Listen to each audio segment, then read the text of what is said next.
Welcome to another of our informative interviews at the Government Information Service. I'm on location in Lansepine at the home of one of our returning nationals, Alicia Griffith. We know that in March of 2020, due to the COVID-19 pandemic, the government of Grenada took the decision to close its borders. And during that time, a number of Grenadians got, as we say, stuck, those who would have liked to come home. We also know that the pandemic, especially in New York, we saw the loss of a number of lives, over 60-something Grenadians. And with me now is one of our daughters of the soil. She returned on July 22nd, and she's here to tell her story.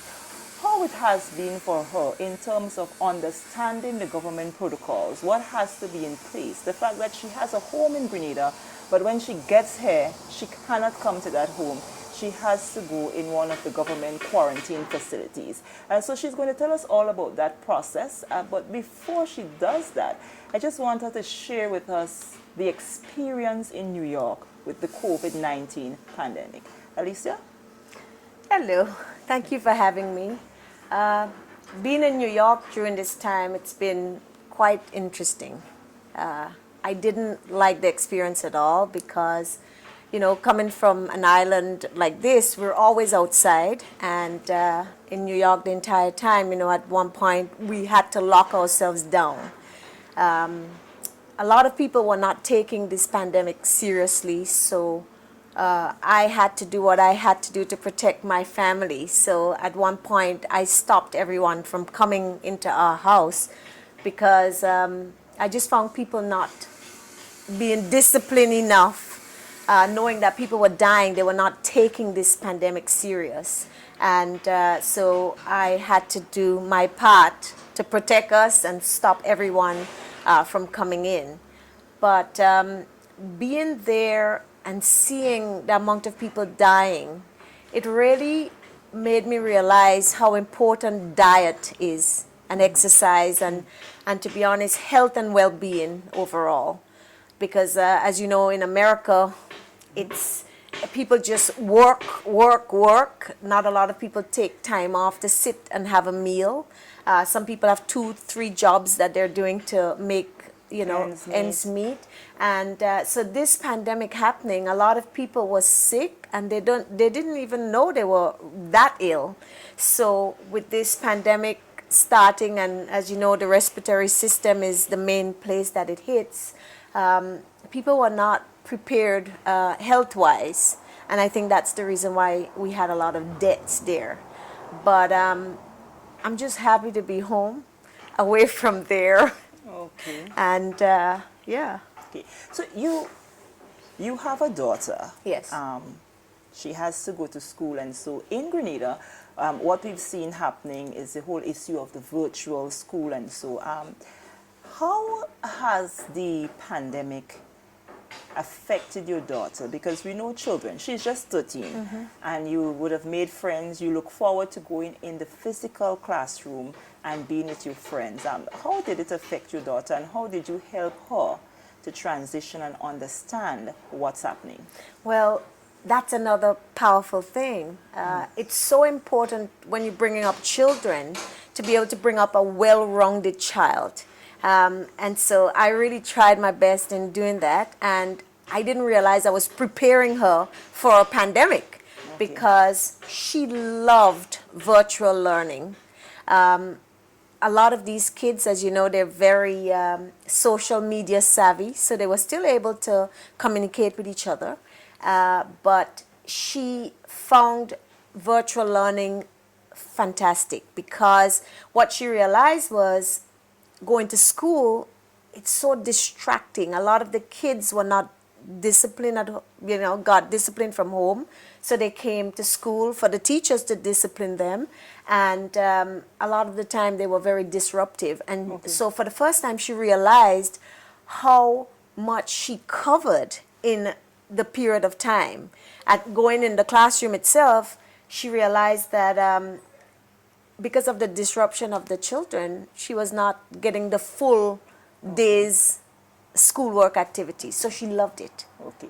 So now that let's just trickle in a bit, because you have family there as well. Yes. You said that you had to close off your home to family. Yes. And knowing your family and your family background, we know it's all close knit. But the conscious decision, some of us here still don't seem to grasp the importance of the social distancing and ensuring that even if you love that family member and they go to work and they come back, and so you have to understand the seriousness of the virus.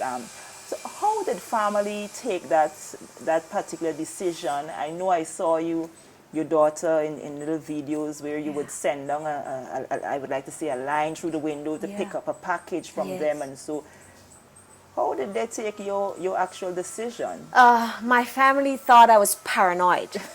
And at one point, my mother and my sister, they banned me from watching news. They told me that, I'm becoming paranoid. I'm looking at the news too much. But what I don't think people really and truly realize is how dangerous this pandemic is.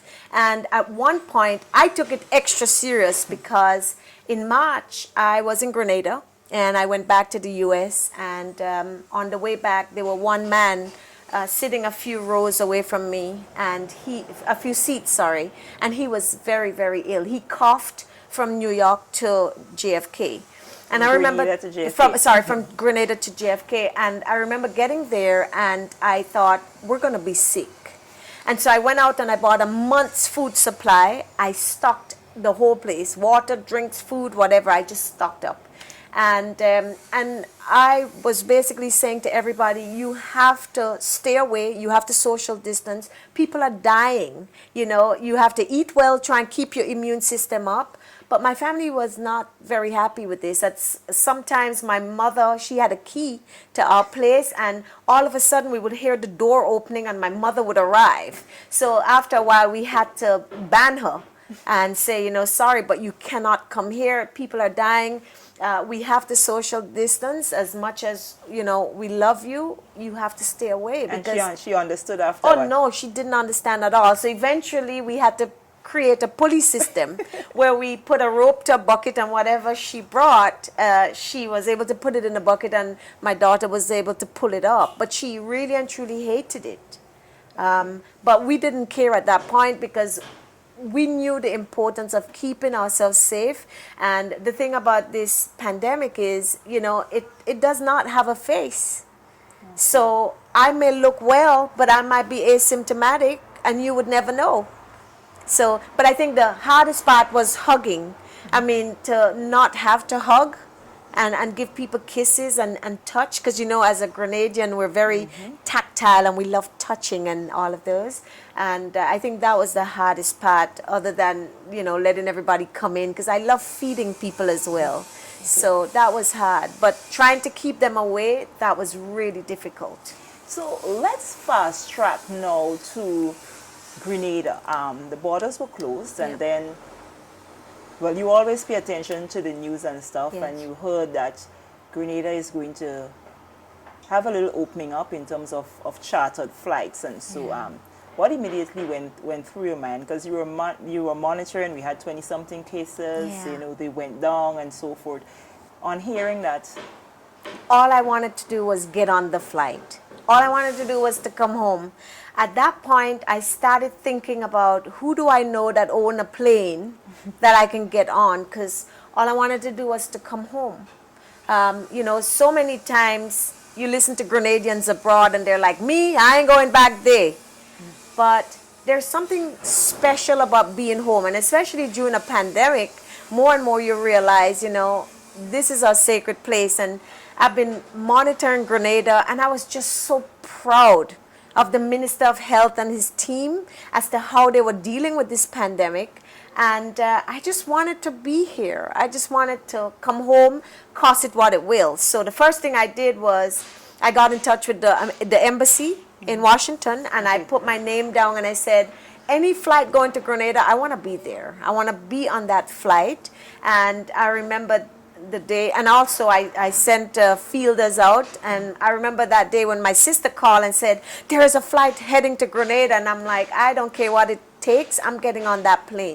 That Grenada, there's COVID response committee and through the Ministry of Health, they place certain protocols in place, and not everyone seems to understand the importance of those protocols and why you need to adhere to them. Prior to purchasing a ticket, you need to familiarize yourself and have an understanding. In terms of you per se and the protocols and ensuring that you have to abide by those, what was your thinking? You know, I really loved how organized they were, because before buying the ticket, you had to get, first of all, we had 6 days. So when I heard about this flight, we had 6 days, and they had all different things that we had to adhere to before coming, protocols in place. And one of the main things was get a negative COVID test. And I thought, oh my God, 6 days, how is this going to work? I need a divine intervention, you know? And so there was a lot of forms that we had to fill out. But I really loved what they were trying to do, because the bottom line is we have to keep our people safe. So anybody out there that is not happy to, you know, get your test and make sure it's negative. First of all, you had to make sure you get a hotel or a guest house that is government approved to be able to quarantine, and you had to pay for that. So they laid a lot of guidelines. Everything was transparent. So they basically told us what we needed to do, and if you want to come home, you have to do those. And we wanted to come home, so we make sure we booked a hotel. It was not cheap, a guest house, sorry. And we make sure we got our test. Thank God it came back negative. And as you know, I took like 6 tests before. Why you had to do all because I did that because I had to go out at some point for food. And so, you know, as I said, COVID doesn't have a face. So whenever you go to the supermarket or whatever, even though I wear my mask and sometimes I wear shields, you just have to be careful. You know, I try my best to social distance, but you just never know. So I had all my tests. So by the time they told me I needed another test, it was easy. I immediately went and got that, and I just basically followed every single guideline that they gave so I can come home. And let's speak to on arrival to Grenada, the whole process. So that was a little bit chaotic, because I think obviously it's still new for our people, and it was just quite interesting. A lot of Grenadians, unfortunately, we as a people, sometimes I'm guilty too, we don't have discipline. So I remember the plane landing, and of course we started clapping. We were so excited, you know. And the flight attendant immediately said, you know, keep your seats and, you know, try and stand up row by row. And I remember because we were at the back of the plane, and I looked forward and all the people stood up, and I was like, I wonder if these people are still thinking it's business as usual, because it's not, you know. And even though we got off the plane, it was exactly the same. We started forming a line 6 feet apart, and people were just pushing through. You know, it's like Grenada belonged to we, and I'm home, and so everybody move. And so once again, it's just that lack of discipline. Getting into the airport, that was a little bit sad, because we arrived here just before 12 o'clock, and we did not leave the airport until almost 4 o'clock. Okay. You know, so for the kids it was hard, because no one offered us a drink. There was no food to buy. You know, we just had to sit there. But I'm sure with time, because it's still new, the process for everyone, and I'm sure with time they're going to get a lot better, you know. Okay. And coming out, of course, we had to be given a red card, and that was quite interesting. Well, of course, we got tested, and once we got tested and it was negative, we then was sent to immigration. And coming from the US, we were given a red card, and once we give them the red card, we got outside. There was a military-driven bus waiting for us. That. Oh my God! It was like, wait a minute, where are we arriving? You know, and it was a whole different experience. It was very overwhelming. I arrived in Grenada and realized I left my suitcase with all my clothes and personal items in New York, and it just shows you how overwhelming it was. So yeah. So you are here now. All in all, what are your views? Are you satisfied with what the government has been doing in terms of sensitization and so people can keep alert as to what's really happening? Never mind, we don't have an active case at the moment. Yeah. I'm so proud of the government of Grenada and the team. You know, when I arrived, I saw the Minister of Health, and all I wanted to do was just to go over there and give him a big hug and say, well done, you did a great job, because they've been doing, I think they're all superstars. They've been doing an exceptional job. And I must say, you know, being in Grenada now and looking at the people and the quality of mask that they're wearing with most of their face covered, I was also very impressed with that, you know, because in America, you know, we have masks, but it's, okay, so there's the real McCoy, but then a lot of people kind of try and cheat the system and just put a little something on. But here, people, I think, have been taking it really serious. A lot of people, I think, have been taking it serious from what I've seen. I'm sure you find the odd one or two who still think it's a myth and it's just going to go away. But most people, I think, have been doing great. Okay. I know I do have your daughter here, Yes. who will also share with us on, you know, her actual experience with all of this. But before I bring in your daughter, any final thing that you would like to say to Grenadians as it relates to the COVID-19, because you've lived for a few months within in New York, where it, as we say locally, it was rampant. Yeah. Family, friends affected, and so on. Yeah. So first of all, I want to address the people in New York. I'm happy to be home. To all of you there, if you're not happy to follow the protocol, please stay home. Don't come here, right? I mean, it's just as simple as that. To all the people in Grenada, this is not a joke. People are dying. Please wear your mask. Try your best in social distance. I know it's not part of our culture to stay away from each other, because we're very touchy-feely. We love hugging and touching. But please, please, and especially as the borders are opening now, just know that this is serious. People are dying. I know a lot of our people, we have on the line illnesses, and people are coming in now, even though they look well, they may not be well. So please try not to touch, try and social distance, try and keep your immune system up. You know, we have a lot of mangoes, we have a lot of fruits and vegetables. You know, eat well, exercise, and just try and keep your mind free and be ready. So in case one day something happened and you got the coronavirus, your body's able to fight it.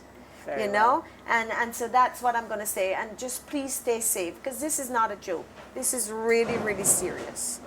Well, thank you very much. Viewers, we were speaking here with Alicia Griffith. She is one of our returning nationals. We're going to take a quick break, and when we return, we have her 13-year-old daughter who will share her views on COVID-19. Coughs and sneezes spread diseases, so cover coughs and sneezes, please. Not with a rag or bandana. They trap germs. When you use the rag again, you put germs on your hands and everything else you touch. When you cough or sneeze, cover your mouth and nose with tissue. Throw the tissue in a bin and wash your hands afterwards. If you don't have a tissue, cough into your sleeve or elbow. Alcohol-based hand sanitizers are also effective in cleaning hands.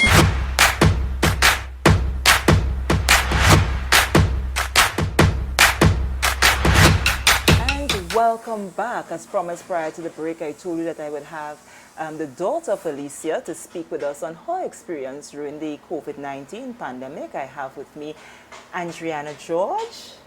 Okay. Adriana, your mom mentioned so much about her experience, but I know you're young. You were just 13. Speak to us about how has it affected you in terms of being in New York and you can no longer physically go to school and so. I think when I was in New York, I kind of felt really sad and very unmotivated.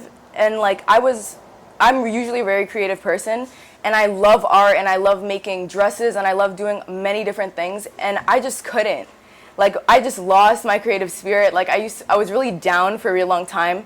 The entire month of March was really hard for me because I was really missing everybody. As much as I feel like when I'm in school, sometimes everyone's distracting and like it could be really hard, I just really felt like there was something missing during my day. But when we got back into school online, I started becoming more productive. I started realizing that even though I kind of feel down, I need to like push myself to like become more proactive, do my stuff. And I really realized that after I started doing that, my grades really went up. They were already high, but they just really went up. And I started drawing again, and I started making my dresses again, and I started being excited to get up every day and do my work. And I used to see my mom, and we would just like play board games every day, and she really motivated me to see, listen, this is something that we can't control, but we can always control how we feel and how we can like be productive during the time. So it was really well. So you're pretty young. You're 13. You're just about the age that you would have children in about Form 2 in Grenada.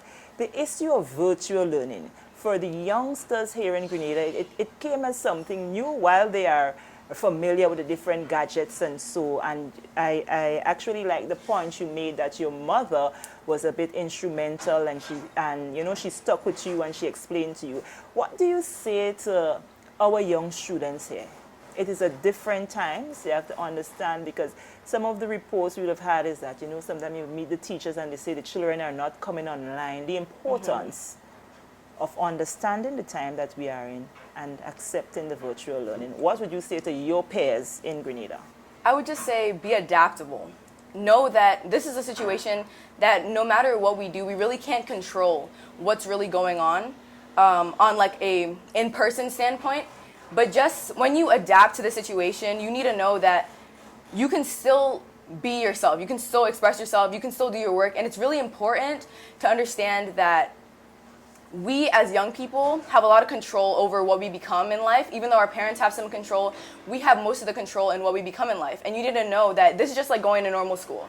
You need to motivate yourself. You need to make sure that you are doing what you need to be doing in order to keep your grades up, in order to keep yourself in the proper mindset of just being a proper individual in life. Because when all of this is over and we find, well, they're going to find a cure or a vaccine or something, we're going to go back to it, and you'll have a new experience to be able to teach your kids about, and just to tell them that you need to learn how to adapt to different situations.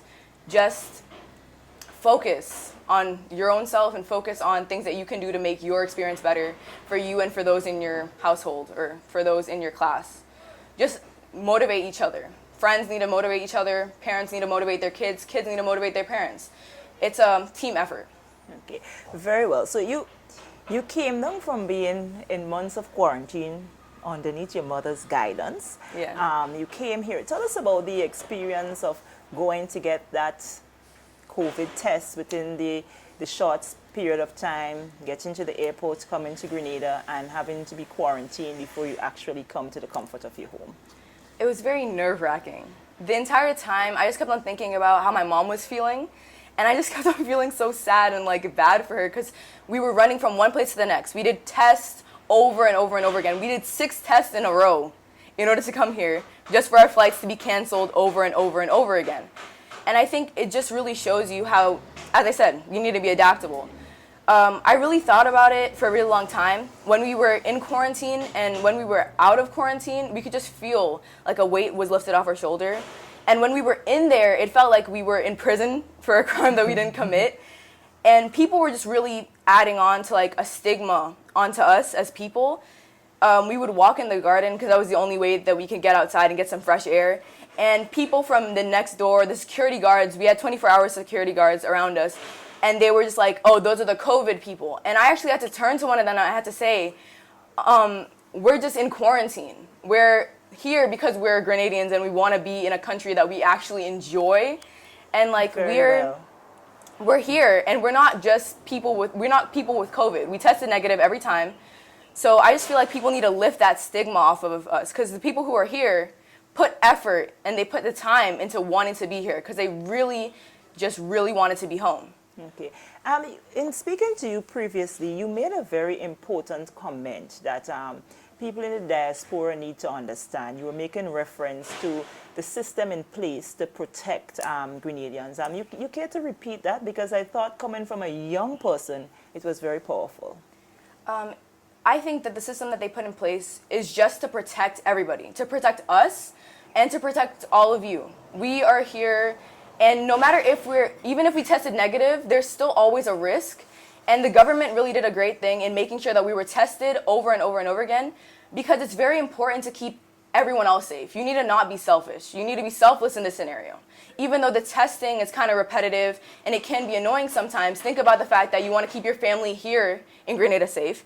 You want to keep yourself safe. You want to keep your family safe. And in order to do that, you need to focus on the fact that taking the test is just a small thing to support a bigger cause.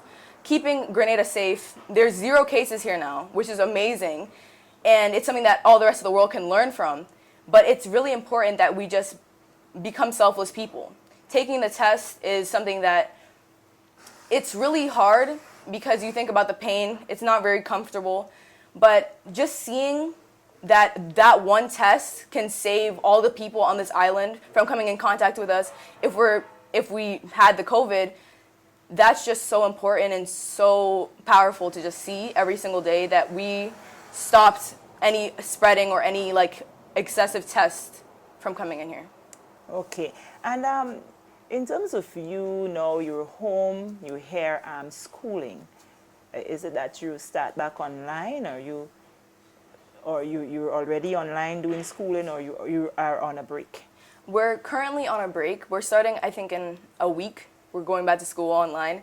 And I'm actually a lot happier than I thought I would be to start online because I'm here. I love being in Grenada. So I think even though I'm starting back online, I just think about the freedom that I have, that I can actually walk out into my garden, I can go swim in my pool afterwards.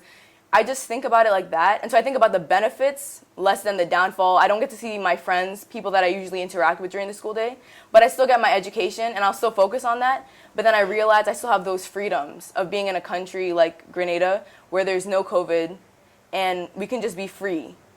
A little bit restricted, but we can still be free. So I'm really excited for that.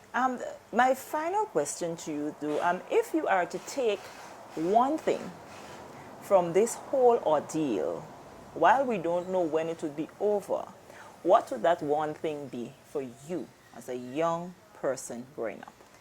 Well, I just think it shows that you need to be able to adapt. No matter what situation's there, you need to know that we will come out of it eventually, and just think about the fact that we're in it right now and how many things we can take away from this experience. I can think of so many things, like a lot of families who don't get to spend time with each other, they now got to spend time with each other. A lot of parents who don't usually see their kids because they're in work and their kids are in school, now get to spend time with their kids. Always take the best thing out of every situation, no matter how sad and no matter how hard, no matter how heart-wrenching it can be. Think about the fact that you're alive right now. Think about the things that you can do. Think about you saving people. Just staying inside when we were in New York was enough of just doing something that would save people's lives. Very well. Yeah. Well, viewers, they heard it. We were speaking here this time around with Adriana George. She's the daughter of Alicia Griffith. They both returned home on July the 22nd.